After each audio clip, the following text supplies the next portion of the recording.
Hello students. We get to do something exciting. We're moving from polynomials to series. There's nothing to be scared of. Let's explain.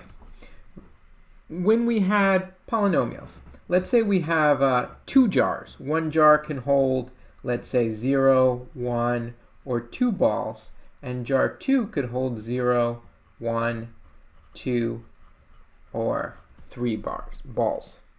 Okay, and we multiply these two together, and then the coefficient of x to the n is the number of ways that we can place n balls in these two urns. But what are we really doing when we're doing this? Well, we're taking a polynomial and a polynomial. So let's say the first one is a0 plus a1x plus a2x squared. And let's say it goes all the way up to amx to the m. And I have another one that's like b0 plus b1x plus, and so on.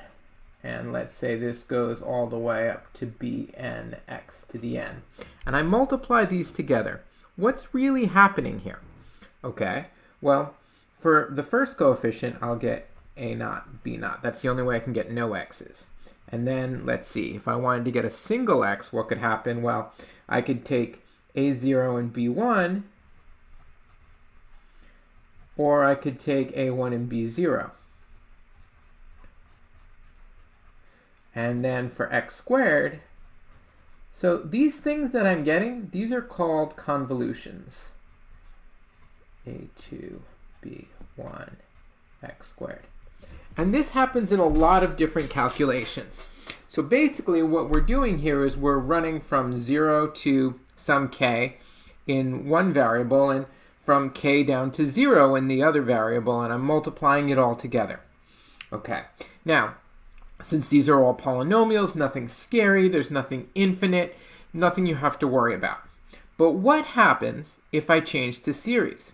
Is there really anything that we need to worry about? Now, keep in mind the main two operations that we've been using with these polynomials are addition and multiplication. So what if I switch to series and I want to do addition and multiplication? So now let's say I have some series, and I'll even give it a name. I'll say this is a of x. And I don't care about convergence or divergence. I'm not thinking about this from a perspective of calculus or analysis. I just care about what the coefficients are.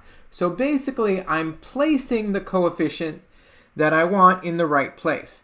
So for example, if I want to find b2, I could look at x squared. If I want to find b sub 3, I look at x cubed, and so on and so forth. So we're just lining up basically information, answers to questions. Could be coefficients of something, maybe not. Could be the answer to a math problem. But what I'm doing is I'm lining up each of these things, and I don't care about whether or not the limit exists or doesn't. I'm not trying to plug in a particular value of x, for the most part. What happens when I now multiply a of x times b of x? Does this make sense since they're both infinite? And the answer is, as long as we can still compute the coefficient of each x to the k in finitely many steps, I don't have to worry. So what are the coefficients going to be? Well, the first coefficient is going to be a naught, b naught. And the next coefficient is going to be, I'll start with the zeros with the a0, b1 plus b0, a1. But you know what? I'll list the a's first. We'll keep a's first. I think that's nicer. a1, b0, x.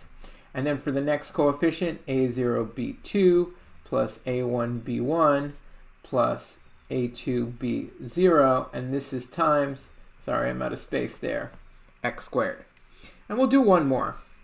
a0, b3 plus a1, b2 plus a2, b1 plus a3, b0, x cubed. Okay, so notice something. Even though there's infinitely many terms, the computation it takes me, or the computation I need to do in order to compute the term for x to the k, that can be done in just finitely many steps. For x cubed, I'm going to have 4 multiplications and 4 additions. For x to the 4th, I'm going to have 5 and 5. So computing the coefficients is a finite process. So don't worry about the fact that these things go on forever. Is it true that we're never going to do anything that might seem sketchy, or that there's no way that we can use analysis to help us in these situations? I'm not claiming that. There are techniques from analysis which work beautifully with generating functions, but for the basics that we're going to do right now, all we have to do is think about, okay, I'm going to use series instead of polynomials. What does that mean? Well, I have infinitely many terms here and infinitely many terms here that I care about the coefficients for, and I can compute the sum and the product. Now for the sum, I just get this.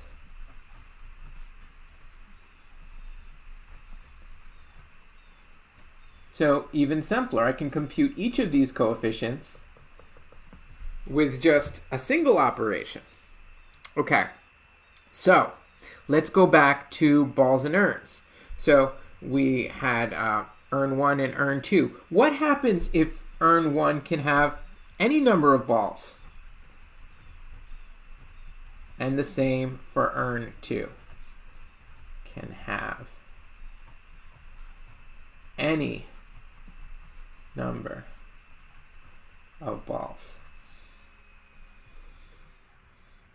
Okay, so let's see what happens here. Well, what would my generating function be? My choices for urn 1 would be I could either have one way I could put no balls in. I have one way I could put 1 ball in, so that gives me a 1x. I have one way I could put 2 balls in, and one way I could have 3 balls in, and so on and so forth. And now for urn 2, same thing.